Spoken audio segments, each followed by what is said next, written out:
पिछले एपिसोड में पूतना मां का रूप धारण करके गोकुल पहुंची, लेकिन कृष्ण ने अपनी दिव्य शक्ति से उसका वध कर दिया। गोकुल में उत्सव मनाया गया, लेकिन मथुरा में कंस और भी भयंकर क्रोध में भर गया। कंस ने अब सभी राक्षसों का आक्रमण तय कर दिया है, एक ऐसा रक्तपात जो गोकुल को लहू से रंग देगा। आज की कहानी शुरू होती है गोकुल से।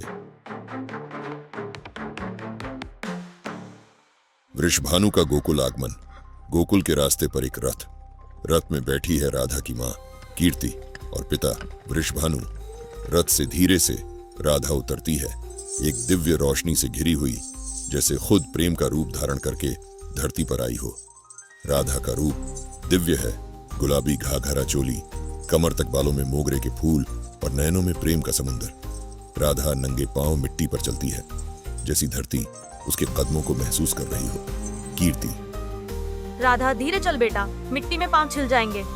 राधा मुस्कुराकर कहती है, माँ, ये धरती तो हम सब की माँ है, इसे छूने से दुख नहीं होता। कृष्ण भी दूर से राधा को देख रहा है, जैसे उसके मन में कोई पहचान जग रही हो। राधा भी कृष्ण की तरफ देखकर एक अनजानी मोहब्बत महसूस करती है। वृषभानु गोकुल के लोगों से मिलकर अपना परिचय देता है। जय गोपाल, मैं वृषभानु हूँ, बरसाना का गांव मुखिया। हम लोग यहाँ गोकुल के अपने मित्रों से मिलने आए हैं। हमारे गांव की मिट्टी भी कृष्ण की लीलाओं से पुण्यवान हुई है।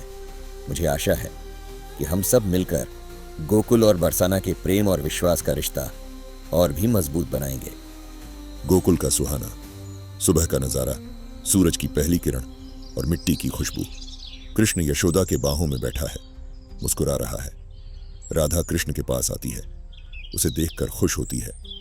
राधा कृष्ण का हाथ पकड़ लेती है, जैसा उनका मिलन पूरी सृष्टि की तकदीर लिख रहा हो। तभी गोकुल के आसमान में अचानक अंधेरा छा जाता है। तृणावर्त, हवा का राक्षस। तृणावर्त का रूप भयानक है।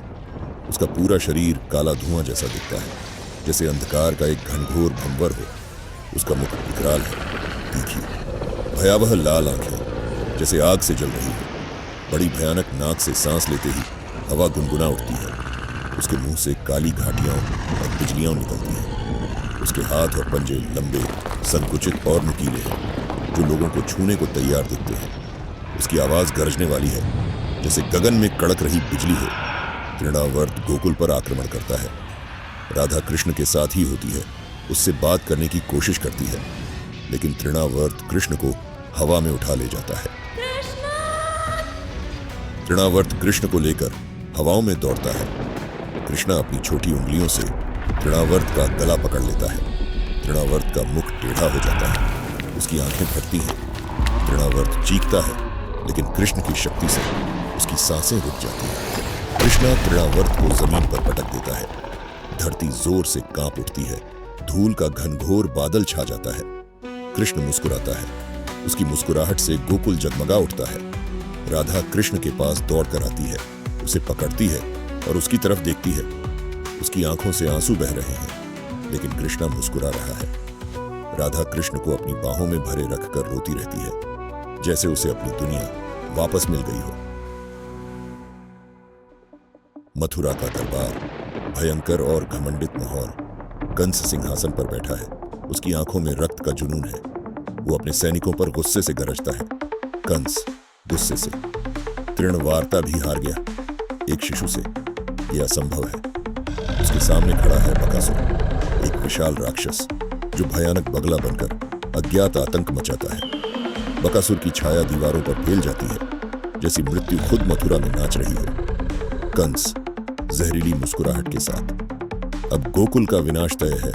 बकासुर जा, कृष्ण को खत्म कर डाल। बकासुर अपने राक्षसी रूप में घूमकर मथुरा के महल से निकलता है, आसमान में उड़ता हुआ गोकुल की ओर बढ़ता है। अगला एपिसोड, बकासुर का विनाश। क्या कृष्ण अपनी दिव्य शक्ति से बकासुर को भी पराजित कर पाएंगे, या गोकुल रक्तपात का गवाह बनेगा? देखना ना भूलिए। Krishna code name 108।